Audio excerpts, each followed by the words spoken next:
Listo, entonces, pues si gustan, sin más preámbulos, pues podemos dar inicio a nuestra ponencia. Claro que sí, adelante. Perfecto.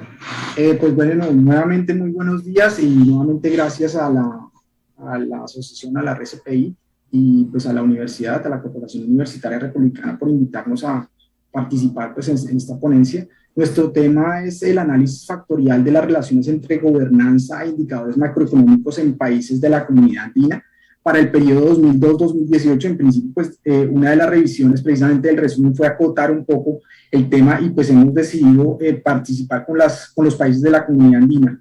La idea, el objetivo fundamental de este trabajo realizado por la profesora Leonor Cabeza y mi persona Yair Lombana de la Universidad del Norte es revisar precisamente las relaciones que existen entre los indicadores de gobernanza, percepciones que se han dado a través de diferentes encuestas en los países del mundo a través del Banco Mundial e indicadores macroeconómicos, que pues esto sí ya es información dura respecto a factores como, a variables como el PIB, la inflación, el desempleo y la desigualdad marcado por el Gini. Entonces, pues nuestra corta presentación se divide básicamente en 5 partes. Después de esta corta introducción, donde mostramos el objetivo, vamos a empezar con unos conceptos y el enfoque teórico que hemos tomado para la presentación de la ponencia. Esto se va a dividir fundamentalmente en una definición muy sucinta de lo que es gobernanza y obviamente de su relación con el tema económico, particularmente con los factores macroeconómicos. Después la profesora Leonor nos va a acompañar con el tema de la metodología y datos, un poco explicación de cómo ese análisis factorial nos ha ayudado a explicar algunos resultados, lo cual también va a ser la profesora Leonor. Y finalmente, pues cerraremos con una discusión y análisis marcando 2 países, porque pues bueno, por cuestiones de tiempo no alcanzamos a hacer un análisis de los 4 países, pero por lo menos para que tengamos una idea general de cómo es que ese análisis factorial se revisa fundamentalmente en estos 2 países que vamos a analizar y en hitos históricos que van a marcar precisamente algunos elementos que hemos revisado en esta investigación. Queremos hacer una acotación que este no es un análisis de causalidad, sino un análisis de relaciones, y eso pues va a estar también explicado en las conclusiones. Respecto al concepto y enfoque teórico, nosotros podríamos decir que pues hay una amplia literatura académica en lo que es gobernabilidad. Esto es la capacidad gubernamental, es decir, la capacidad de los gobiernos para cumplir o incumplir, digámoslo así, con las demandas sociales. Entonces este concepto pues es mucho más acotado a lo que hace el gobierno respecto a, digamos, los demás actores, ¿cierto? El gobierno interactúa con los actores, pero no al revés. Y es aquí donde aparece la gobernanza. Entonces, la gobernanza lo que implica es un relacionamiento entre todos los actores sociales, ¿sí? Incluyendo al gobierno, pero principalmente es la motivación, las motivaciones y las interacciones que tenga la sociedad civil con los demás actores. Entonces, pues digamos que hay una diferencia fundamental que hay que hacer y no confundir gobernabilidad con gobernanza. Gobernabilidad como capacidad gubernamental para cumplir demandas sociales y gobernanza del relacionamiento. Aunque en gobernanza también tenemos que decir que pues no ha habido un consenso generalizado y hemos tenido pues que elaborar una revisión de literatura para llegar a lo que podría llamarse un consenso, de lo que es gobernanza. Hay que acotar que la gobernanza también ha tenido pues muchas acepciones, ¿no? Entonces por eso nosotros llamamos gobernanza con apellido.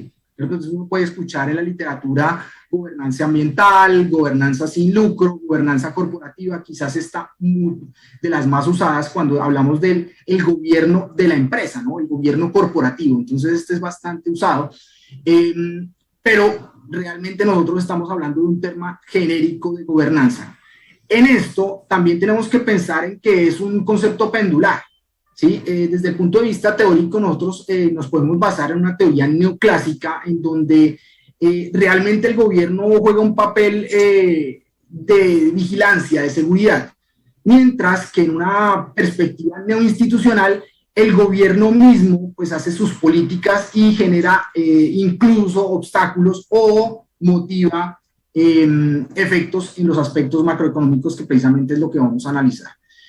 Esto nos lleva fundamentalmente a que hay, pues al no haber consenso desde el punto de vista disciplinar, las entidades supranacionales han tratado de llegar a estos consensos. Entonces, por eso vemos definiciones de gobernanza de Naciones Unidas, del Banco Interamericano de Desarrollo, desde el Banco Mundial y desde la OECD. Y es fundamentalmente en el Banco Mundial donde se ha logrado tener como un mainstream, ¿sí? Una corriente de pensamiento principal en lo que se refiere a gobernanza, llegando así a una definición que podemos decir que son las tradiciones e instituciones para ejercer autoridad en un país respecto a 6 variables, que precisamente van a ser las variables que nosotros vamos a analizar, que es voz y rendición de cuentas, estabilidad política, efectividad del gobierno, calidad regulatoria, Estado de Derecho y control de la corrupción. Estas van a ser las 6 variables, como ya lo vamos a ver en la metodología, que vamos a tomar desde el punto de vista de gobernanza. Sin embargo, pues esto hay que analizarlo también desde el punto de vista económico.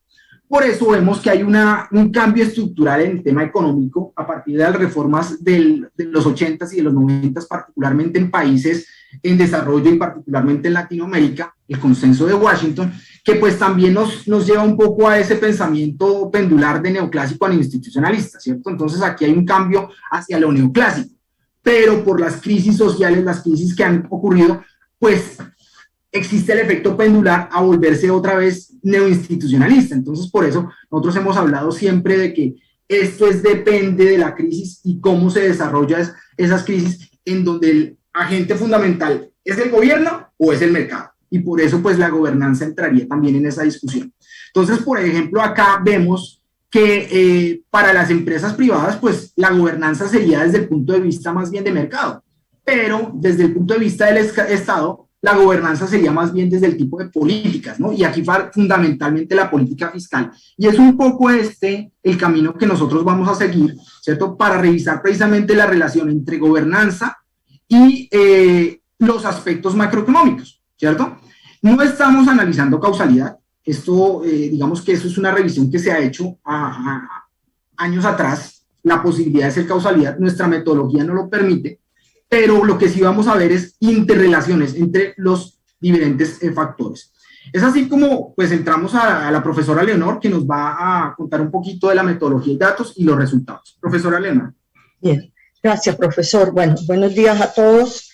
En este trabajo seleccionamos el análisis factorial con componentes principales, que es un método estadístico multivariable que nos va a permitir identificar esa interrelación que hay entre las variables macro, el Producto Interno Bruto, desempleo, pobreza, Gini y la inflación, con las 6 gobernanzas que acaba de describir el profesor Yair.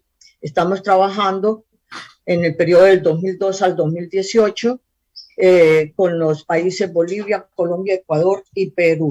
Para este método que nos ayuda a ver esa interacción, exige una serie de procesos previos para poder aplicarlo, y entre esos tenemos determinar si las poblaciones son normales. Ahí aplicamos la prueba de Shapiro-Wilk, que nos permite saber qué variables incluimos o sacamos si no cumple el concepto de la normalidad.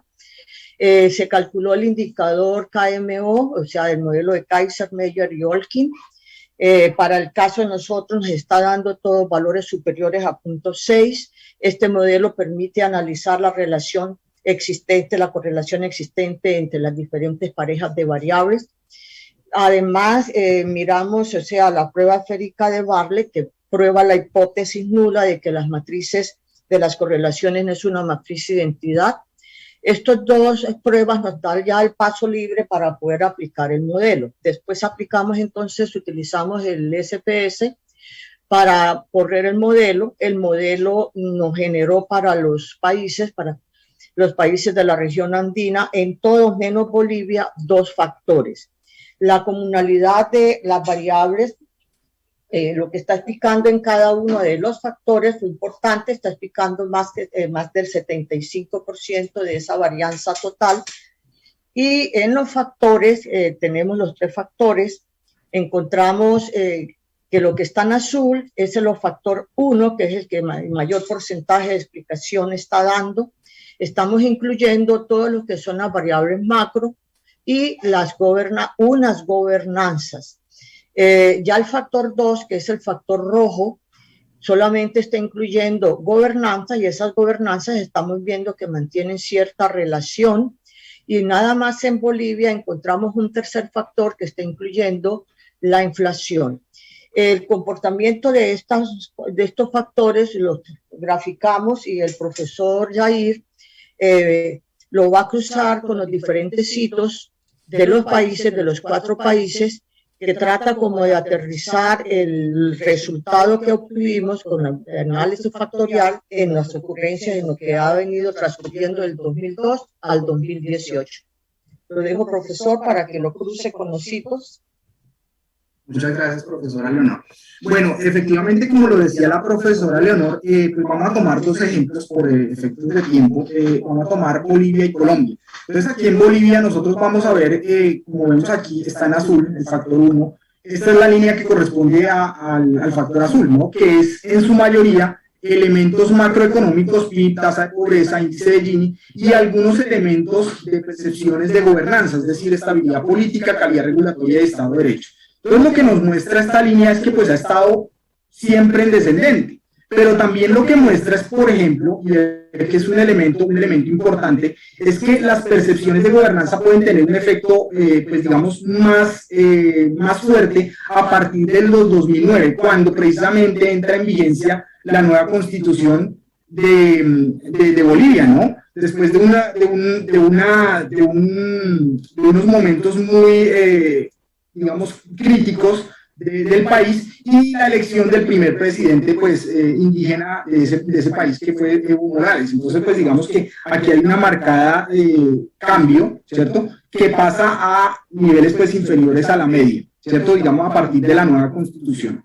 En el factor 2, que solamente se refiere a aspectos de gobernanza, es decir, control de la corrupción y efectividad del gobierno, que lo podemos ver aquí en rojo, ¿cierto? Podemos ver precisamente que esas crisis que se desarrollan desde 2002 hasta 2006, pues han precisamente afectado de manera, pues, negativa, ¿cierto?, este factor, ¿cierto? Entonces va aquí en caída, pues, estrepitosa, y solamente entonces empieza a subir a partir precisamente de esa elección del primer presidente, pues, indígena, que es Evo Morales, ¿cierto? Entonces, ese cambio estructural desarrollado acá en control de la corrupción y efectividad del gobierno se da precisamente a partir de aquí. Entonces, pues aquí ya puede ver uno un comportamiento positivo.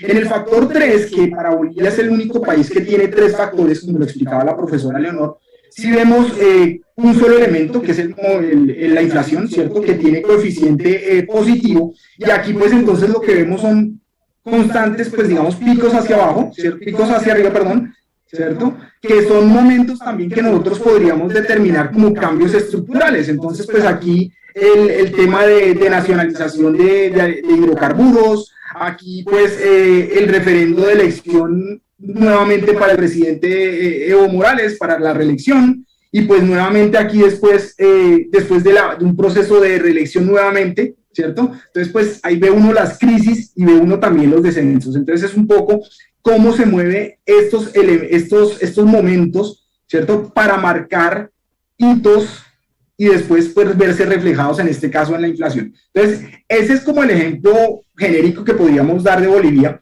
Un ejemplo más cercano pues puede ser el de Colombia, que precisamente con ese pues es el que vamos a cerrar.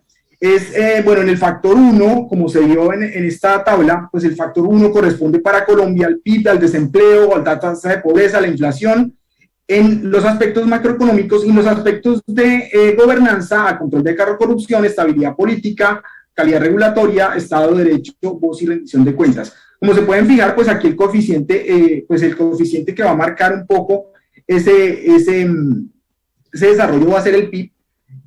Colombia está clasificada como uno de los países macroeconómicamente más estables, y eso hay que tenerlo en cuenta precisamente, que como a diferencia de Bolivia, en el factor 1 pues tiene un carácter ascendente, ¿cierto? Y eso es algo que pues uno podría empezar a diferenciar y hacer comparaciones. Y esto pues a partir obviamente de 2005, 2006, que es la primera reelección de Uribe, y pues digamos que aquí no hay un cambio, pero siempre es una tendencia ascendente, fundamentalmente porque todos los elementos que mencioné del factor 1 pues van con esta tendencia. En cuanto al factor 2, que incluye, como se dijo anteriormente, el rojo, ¿cierto? Aquí estaríamos hablando de efectividad del gobierno. En el factor 2, lo que vemos es pues lo que vemos es algunos picos, ¿no? La crisis diplomática en Venezuela, ¿cierto? Las movilizaciones estudiantiles por reforma a la educación superior y la firma del acuerdo de paz con las FARC. Digamos que eso nos muestra un poco los elementos de efectividad del gobierno, ¿cierto? Entonces, estos elementos pues podrían explicar de alguna forma por qué se marcan estos crecimientos y decrecimientos después de estos elementos, ¿no? Particulares. Entonces, un poco la explicación de todo esto es precisamente buscar los relacionamientos entre los elementos históricos, ¿sí? Los temas estructurales de economía, como es medido por los factores macroeconómicos, y finalmente las percepciones de gobernanza. Dicho esto, pues no voy a entrar a Ecuador y a Perú, pero pues digamos que podríamos asumir de alguna forma pues que esas son, digamos, el análisis que estamos desarrollando. Lo que llegamos a concluir es que los problemas de la comunidad andina en particular son problemas de estructura, no de coyuntura. Ustedes ven que pues esos son ires y venires en las gráficas. Que también lo que estamos haciendo es encontrar relacionamientos, no causalidades. Esto, digamos, es una cuestión que quisiéramos investigar más a fondo ya en posteriores investigaciones. Otra cosa que pues encontramos que el factor 1 combina tanto las variables macro y de gobernanza, y que para Colombia y Perú es ascendente, pero para Bolivia y Ecuador es descendente, ¿cierto? Entonces, por eso veíamos la diferencia entre los dos países, que eso es fundamental, y pues la combinación de ellas. Otro tema que pudimos reconocer a través de estos análisis de factores es que son temas de estabilidad de corto plazo, o sea, y corto plazo estamos hablando de menos de 3 años. Entonces, pues corroboramos lo que decíamos aquí, nosotros tenemos problemas de estructura, no de coyuntura. Y lo que sí vemos, de pronto ya relacionando con el tema conceptual de gobernabilidad y gobernanza, es que nosotros cambiamos de gobernantes, ¿cierto? Hay una gobernabilidad que cambia muchísimo, pero una gobernanza que permanece, digamos, relativamente estable, y lo que mueve mucho de eso, pues es fundamentalmente los factores macroeconómicos. Entonces, dicho esto, pues es un poco lo que estamos buscando es buscar esos relacionamientos. Insisto en que el tema aquí es relacionamientos entre factores macro y digamos, los intereses que hay sobre el tema de gobernanza, ¿cierto? Las percepciones que hay sobre gobernanza. Entonces, con esto, pues, concluimos. Espero no haber superado el tiempo, porque aquí ya me perdí con el tiempo. Entonces, pues, les agradezco. Muchísimas gracias y pues quedamos ahí atentos para las preguntas y nuestros correos electrónicos para compartir.